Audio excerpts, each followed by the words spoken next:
Bom dia, amados! E o nosso devocional para esta manhã, nós vamos meditar sobre o cálice de fel que nos trouxe a redenção através do nosso amado Jesus Cristo. Nós vamos ver aqui um Jesus humano, um pouco antes de ser levado pelos soldados para ser desnudado, chicoteado, humilhado, cuspido, açoitado, receber a coroa de espinho, ser colocada a cruz sobre os seus ombros até o Golgota, aonde ele seria então crucificado.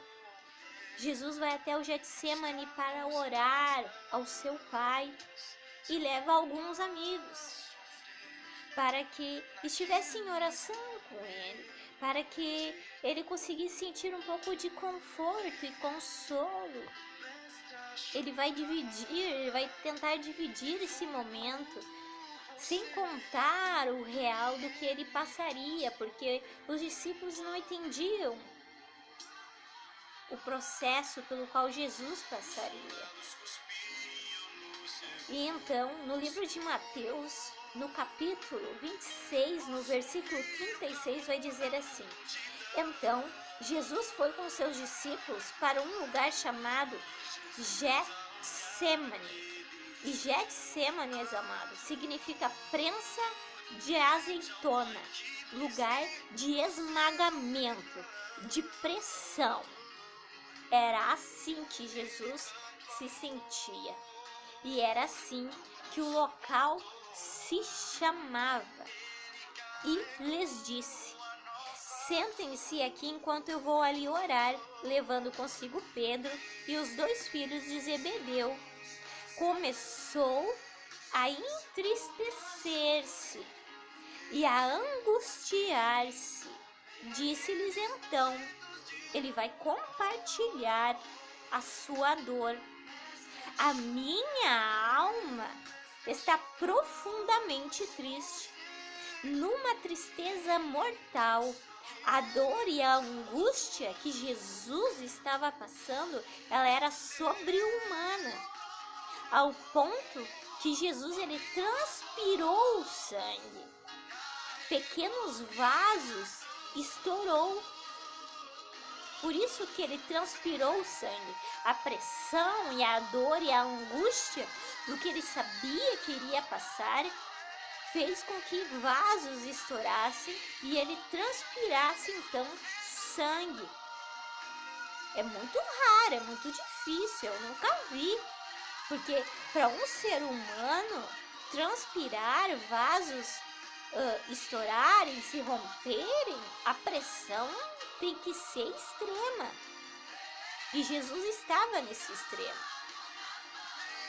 Fiquem aqui e vigiem comigo. Indo um pouco mais adiante, prostrou-se com o rosto em terra e orou: Meu Pai, se possível, afasta de mim esse cálice. Contudo, porém, não seja como eu quero, mas sim como tu queres. Depois, voltou aos seus discípulos e os encontrou dormindo. Vocês não puderam vigiar comigo por 1 hora? Perguntou ele a Pedro. Vigiem, orem para que não caiam em tentação. O espírito está pronto, mas a carne é fraca.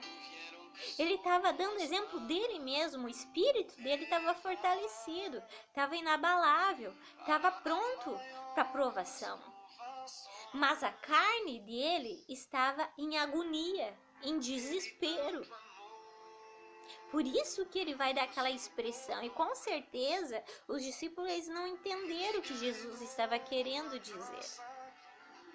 E retirou-se outra vez para orar. Meu Pai, se não for possível afastar de mim este cálice, sem que eu beba,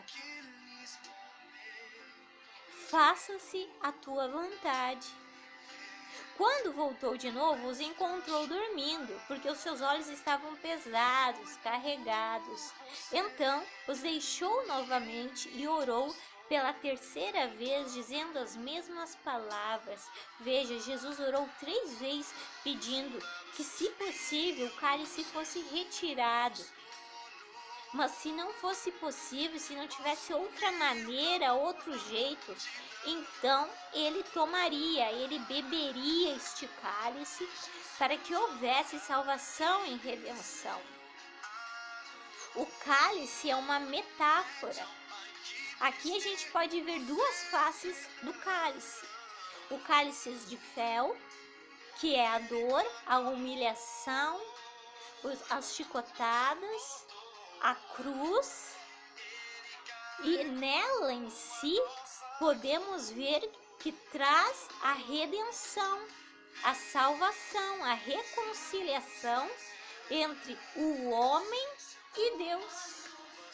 Temos 2 faces aí, porque o cálice é algo experimental que pode ser favorável ou desfavorável, de uma experiência boa ou ruim.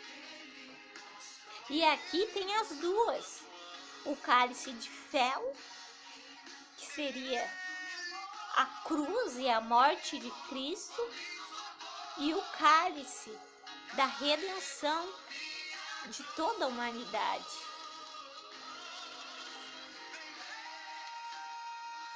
Depois voltou aos seus discípulos e lhes disse: vocês ainda dormem e descansam? Chegou a hora. Eis que o Filho do Homem está sendo entregue nas mãos de pecadores. Levantem-se e vamos. Aí vem aquele que me trai. Judas falou para os soldados: aquele que eu beijar é o Jesus. E Judas vem e dá um beijo no rosto de Jesus. E Jesus olha para Judas e diz: o que foi, amigo? Jesus, ele não se defendeu, Jesus não mostrou ira, Jesus não mostrou raiva. Jesus olha para Judas e chama de amigo. Que amor é esse? É um amor que transcende todo entendimento humano. O Pai Celestial, por nos amar tanto, entregou o seu próprio Filho precioso, lançou sobre o seu Filho toda a ira, todo o pecado e o martírio que eu e você deveríamos passar. O cálice que eu e você deveríamos beber, Jesus bebeu por mim e por você.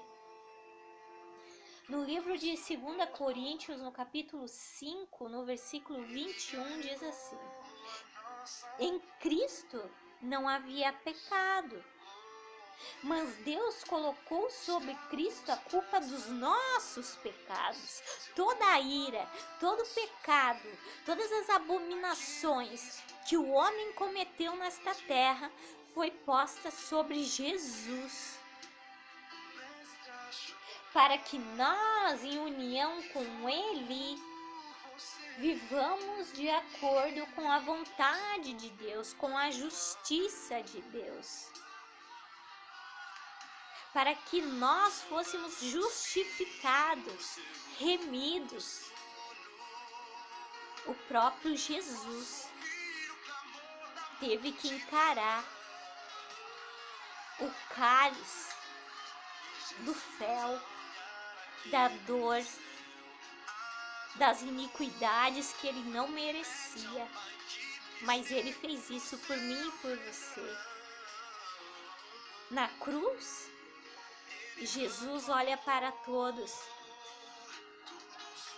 e isso atravessa eras, e podemos imaginar o Jesus, o nosso amado de nossas almas, olhando para mim e para você hoje, amados, dizendo: Pai, perdoa-lhes, porque eles não sabem o que fazem. Que amor é esse, amados? E então Jesus entrega o seu Espírito. E naquele momento, o véu se rasga de cima e abaixo, nos trazendo então a reconciliação entre nós e o nosso Criador. E hoje temos acesso direto ao Pai através do seu Filho amado e a vida eterna. Amém, amados? Que Deus abençoe imensamente o dia de cada um de vocês. Um beijo no coração. Deus abençoe.